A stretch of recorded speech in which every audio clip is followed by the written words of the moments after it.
नमस्कार दोस्तों, स्वागत है आप सभी का पाथफाइंडर पर। मेरा नाम है अनिरुद्ध और इस वीडियो में हम डिस्कस करने वाले हैं रिगार्डिंग समथिंग जो रिसेंटली हमारे भारत के एक एमपी हैं, मेंबर ऑफ पार्लियामेंट हैं फ्रॉम अमृतसर, जिन्होंने ये सुझाव सामने रखा था। तो आपको मालूम होगा कि भारत में आज की टाइम में जो कोविड के हालात हैं वो काफ़ी ज़्यादा ख़राब हो चुके हैं। जो हर रोज़ मामले सामने आ रहे हैं वो लगभग 3.5 लाख की फिगर को भी क्रॉस कर चुके हैं, जिसके चलते दुनिया भर से भारत को हेल्प मिल रही है। कई सारे जो पश्चिमी देश हैं, which includes USA, which includes UK, वो लोग हमारी हेल्प तो कर ही रहे हैं, लेकिन साथ ही में हमारा जो पड़ोसी देश है पाकिस्तान, उसने भी यहाँ पर मदद का हाथ बढ़ाया था। लेकिन जब ये सामने चीज़ आई थी तो इसके साथ ही में जो इंडिया के अमृतसर के एक एमपी हैं जिनका नाम है गुरजीत सिंह औजला, उन्होंने यहाँ पर ये प्रस्ताव रखा कि इंडिया को पाकिस्तान के साथ बेसिकली एक ऑक्सीजन कॉरिडोर बना देना चाहिए, सो दैट पंजाब के प्रदेश के जो कुछ प्रमुख ज़िले हैं वहाँ पर ऑक्सीजन की जो कमी हो रही है हम उसको पूरा कर सकते हैं। तो बात करेंगे इसी चीज़ के बारे में कि क्या इंडिया को ये बनाना चाहिए या नहीं बनाना चाहिए, एंड क्या वजह है कि उन्होंने इस पूरे प्रस्ताव को सामने रखा है। चलिए स्टार्ट करते हैं मेरे साथ। लेक्चर की पीडीएफ को यदि आप लोग डाउनलोड करना चाहते हैं तो यहाँ पर दिए गए टेलीग्राम चैनल से कर सकते हैं। इसके अलावा अनअकैडमी की ऐप पे आप मुझे फॉलो कर सकते हैं और अन्य सोशल मीडिया प्लेटफॉर्म्स पर भी आप मुझे इसी हैंडल पर फॉलो कर सकते हैं। राइट, तो जैसा कि आप लोग देख सकते हैं लगभग ऑलमोस्ट 4-5 दिन के आसपास की बात है, पाकिस्तान की तरफ से कई सारी ऐसी चीज़ें आ रही हैं। आप यहाँ पे देख सकते हैं टाइम्स ऑफ इंडिया के ये 25 अप्रैल की न्यूज़ है। Pakistan offers relief materials to India in order to help fight कोविड-19। उसके बाद 24 अप्रैल की ये न्यूज़ है #इंडियन लाइव्स मैटर। ये जो हैशटैग था ये पाकिस्तान की सोशल मीडिया पर एकदम से वायरल हो चुका था, जिसकी वजह से कई सारी जो वहाँ की NGOs हैं, कई सारे वहाँ के लोग हैं, वो इंडियंस की हेल्प करने के लिए तैयार हो चुके थे। इनफैक्ट उसी के आसपास की बात है, पाकिस्तान के कराची में से एक बहुत ही बड़ी ऑर्गेनाइजेशन है जिसका नाम है एधी फाउंडेशन। इन्होंने एक लेटर लिखा था पीएम मोदी को और ये लेटर जो है सोशल मीडिया पे वायरल भी हो चुका था। नाउ इस पूरी की पूरी चीज़ में क्या हुआ है, जैसा कि आप यहाँ पे देख सकते हैं, Aujla suggest setting up oxygen corridor with Pakistan, इसी पर्टिकुलर कमेंट के बारे में और इन्होंने जो लेटर लिखा है पीएम मोदी को उसके बारे में हम लोग बातचीत करने वाले हैं। नाउ ध्यान से देखिए इन्होंने बेसिकली क्या कहा है। इन्होंने ये लेटर जो है ये सोमवार को लिखा था, यानी कि आज से लगभग 3-4 दिन पहले की बात है, जब ये अमृतसर के जो मेंबर ऑफ पार्लियामेंट है गुरजीत सिंह औजला, इन्होंने इस लेटर को लिखा था। इन्होंने इस लेटर में क्या लिखा था? इन्होंने सबसे पहले ये कहा था कि in response to this emergency, यानी कि भारत में जो आज की डेट में आपातकालीन स्थिति बनी हुई है, हमारे जो पड़ोसी देश हैं they have offered help which should be welcomed with open arms, यानी कि हमें खुली बाहों के साथ उनके द्वारा की गई हेल्प को एक्सेप्ट करना चाहिए। और government of Pakistan and the Edhi foundation of Karachi has offered to provide relief support to India in order to help us fight this deadly wave of कोविड-19।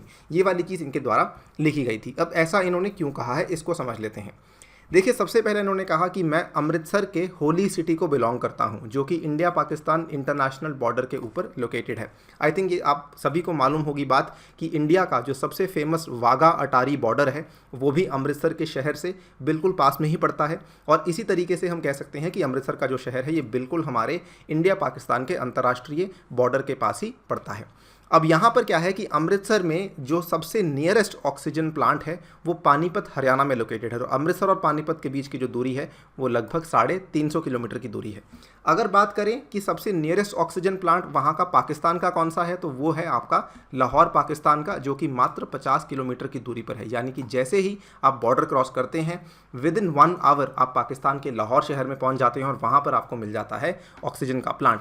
अब ये जो डेली रिक्वायरमेंट है ऑक्सीजन की सरकारी या फिर प्राइवेट हॉस्पिटल्स में अमृतसर में वो लगभग 30 टन के आसपास है। और इन्होंने कहा कि जो हमारे को कोटा दिया गया है पंजाब को वो काफ़ी कम है, और वो जो कोटा दिया गया है काफ़ी कम सप्लाई में हमें देखने को मिल रहा है। इसीलिए इन्होंने कहा है कि ये वाला जो सुझाव है काफ़ी अच्छे तरीके से भारत के फेवर में काम कर सकता है। सेकेंडली इन्होंने ये भी कहा है कि जो ऑक्सीजन सप्लाई पानीपत से अमृतसर तक पहुंचती है वो ट्रक टैंकर्स में आती है, जो कि बहुत रिलायबल सिस्टम नहीं है, क्योंकि यहाँ पर there are not enough and spare truck tankers available to cover for the breakdowns. तो क्योंकि ये रिलायबल नहीं है, इन 2-3 कारणों की वजह से ये वाला सुझाव इनके द्वारा रखा गया है। पहला कारण डिस्टेंस का है, दूसरा कारण क्वांटिटी का है और तीसरा कारण रिलायबिलिटी का है, जिसकी वजह से ये लोग ये कह रहे हैं। आप यहाँ पे देख भी सकते हैं अमृतसर से लाहौर जो है वो कितनी दूर है और अमृतसर से पानीपत जो है वो कितनी दूरी पर पड़ जाता है। राइट, पानीपत की बात इसलिए हो रही है बिकॉज जो सबसे नज़दीकी ऑक्सीजन प्लांट है अमृतसर के वो केवल पानीपत का ही ऑक्सीजन प्लांट पड़ता है। इनफैक्ट आज से 4-5 दिन पहले की बात है, आप यहाँ पे देख सकते हैं अप्रैल 24 की ये द हिंदू की न्यूज़ है। ये घटना हुई थी पंजाब के अमृतसर में, जब 6 लोग थे जो कि पंजाब के नीलकंठ हॉस्पिटल में जिनकी मृत्यु हुई थी, और इन 6 लोगों में से जो 5 लोग थे ये कोविड पॉजिटिव थे, और मृत्यु होने का कारण ऑक्सीजन की कमी ही थी। आप यहाँ पे देख भी सकते हैं, oxygen shortage, 6 patients die at private hospital in Punjab Amritsar. इस चीज़ को लेके औजला ने कहा था, oxygen reserves at Amritsar have already been exhausted and they were at the mercy of the unreliable chain tankers. ठीक है, और इसीलिए ये बार बार कह रहे हैं कि हमें जो ये 1 घंटे की जर्नी है फ्रॉम लाहौर टू अमृतसर, इसका हमें इस्तेमाल करना चाहिए, और इस पर्टिकुलर 1 घंटे की जर्नी में हमें बल्कि एक स्पेशल ऑक्सीजन कॉरिडोर का भी निर्माण करना चाहिए, जो कि इस चीज़ को इंश्योर कर देगा कि रेगुलर और टाइमली ऑक्सीजन सप्लाई यहाँ पर जो पाकिस्तान के के थ्रू आ जाएगी, और हमारे जो पेशेंट्स हैं उनको ये वाली सप्लाई टाइम से मिल जाएगी। नाउ इन्होंने साथ में ये भी कहा कि वो इस चीज़ के बारे में जानते हैं कि इंडिया और पाकिस्तान के बीच में जो पॉलिटिकल और डिप्लोमेटिक स्टेट ऑफ अफेयर्स हैं वो बहुत ज़्यादा अच्छे नहीं हैं, लेकिन उन्होंने साथ में ये भी कहा कि इस टाइम के जो क्राइसिस चल रही है, जो अभी संकट का समय चल रहा है, इस टाइम पे सभी नेशंस को आपस में हाथ मिलाने चाहिए, और हमें अपने संसाधनों को इस तरीके से इस्तेमाल करना चाहिए सो दैट हम इस कोविड-19 के कॉमन एनिमी को डिफीट कर सकें।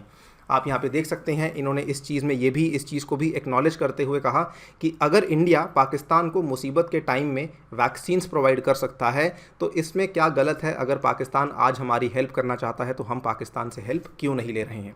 If India can offer vaccines to Pakistan then why not make arrangements for the purchase and transportation of oxygen from Pakistan via the Attari Wagah border post. ये वाली जो वाघा अटारी बॉर्डर पोस्ट है, आई एम श्योर आपने इसके बारे में नाम सुना होगा। एक बहुत ही फेमस परेड है जो कि यहाँ पे रोज़ाना कंडक्ट करी जाती है। ठीक है, तो इसके थ्रू ही है जो हमारी इंडिया और पाकिस्तान की काफ़ी ट्रेड चलती भी थी। ठीक है, और अभी भी कुछ ट्रेड जो है वो जो भी चलती है वो इसी पर्टिकुलर बॉर्डर पोस्ट के थ्रू ही चलती है, और इसी पर्टिकुलर बॉर्डर पोस्ट के थ्रू ये कह रहे हैं कि ये वाला ऑक्सीजन कॉरिडोर सेटअप किया जा सकता है।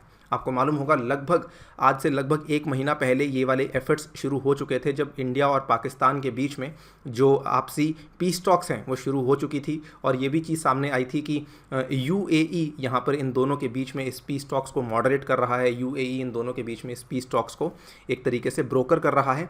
वही पीस टॉक्स के चलते ये कह रहे हैं कि अगर ये चीज़ें हो रही हैं तो अगर हम आज ऑक्सीजन सप्लाई लेते हैं पाकिस्तान से, इट इज़ पॉसिबल कि it might also improve our relations with the country of Pakistan. तो ये सारी चीज़ें हैं जो कि इनके द्वारा कही गई हैं। देखिए, आई नो टॉपिक थोड़ा सेंसिटिव है, आई नो टॉपिक थोड़ा सा हो सकता है कंट्रोवर्शियल भी हो जाए, लेकिन मैं चाहता हूं कि इसको लेकर आप अपनी राय, अपनी टिप्पणी ज़रूर दें। कमेंट सेक्शन को इस्तेमाल करते हुए, कमेंट सेक्शन ओपन है। इन्होंने यहाँ पर साफ साफ कहा है कि I am yet to get any response from the centre but I will take up the matter with the government again, यानी कि अभी तक जो है केंद्रीय सरकार ने कोई जवाब नहीं दिया है। अब आपको जो इसका जवाब देना है कि क्या ये ऑक्सीजन कॉरिडोर सेटअप करना चाहिए या नहीं करना चाहिए, देखिए ध्यान से जवाब दीजिएगा। ये ध्यान रखिए कि भारत ने करतारपुर कॉरिडोर को सेटअप करने की बात भी चलाई हुई है। करतारपुर कॉरिडोर अगर आपको नहीं मालूम तो ये भी बिल्कुल सिमिलर कॉरिडोर है जो कि इंडिया पाकिस्तान बॉर्डर के थ्रू जाता है, और ये डेरा बाबा नानक से लेकर जो करतारपुर का गुरुद्वारा है वहाँ तक ये जाता है। तो अगर हम लोग रिलीजियस पर्पसेस के लिए ऐसे कॉरिडोर को स्थापित कर सकते हैं तो आज की टाइम पे जब एक संकट आया हुआ है, जब एक आपदा चल रही है, क्या उस टाइम पे हमें ये कॉरिडोर सेटअप करना चाहिए या नहीं करना चाहिए? Please let us know in the comment section. Video को यहीं पे करता हूं समाप्त। जाने से पहले आपको बताना चाहूँगा कि अनअकैडमी के कॉम्बैट में आपको हिस्सा लेना बहुत ही इंपॉर्टेंट है। ये हर रविवार सुबह 11 बजे होता है, और इसमें आपको कोड यूज़ करना है अनि UPSC, जिसके चलते आप इसको अनलॉक कर सकते हैं। साथ ही में हमारी टेस्ट सीरीज़ भी चल रही है, इसमें भी आप यही वाला कोड यूज़ करके इस टेस्ट सीरीज़ में हिस्सा भी ले सकते हैं। मोर इम्पॉर्टेंटली, अगर आप मुझसे साइंस एंड टेक पढ़ना चाहते हैं तो इसके लिए कोर्स ऑलरेडी शुरू हो चुका है, और इस कोर्स में अगर आपको हिस्सा लेना है या एनरोल करना है तो मेरा कोड यूज़ करके आप सीधा 10% का डिस्काउंट तो ले ही सकते हैं। साथ ही में इसमें आपको बाकी एजुकेटर्स के साथ पढ़ने का मौका भी मिलेगा, यानी कि एक सब्सक्रिप्शन के माध्यम से आप सभी एजुकेटर्स के साथ यहाँ पर पढ़ सकते हैं। और इसमें अगर आप लोग आइकॉनिक कोर्स के लिए जाते हैं तो इसमें आपको पर्सनल मेंटर मिल जाएगा, और इसमें भी आपको जो 1 साल का कोर्स है वो अगर आप मेरा कोड यूज़ करेंगे तो 10% का डिस्काउंट आपको अवेलेबल करवा दिया जाएगा। जो बच्चे यहाँ पर डायरेक्टली सब्सक्रिप्शन को नहीं ले सकते हैं उनके लिए अनअकैडमी लोन का ऑफर लेकर आया है। इस लोन के ऑफर के लिए अगर आपको अप्लाई करना है तो ये वाला लिंक नीचे दिया होगा सब्सक्रिप्शन में, इस लिंक को जाके आप लोग जो है भर सकते हैं, और वहाँ पर उसके बाद आपको हमारी टीम जो है कॉल बैक कर लेगी। इसी के साथ आपसे लेता हूँ विदा। Thank you for listening, stay tuned and stay safe.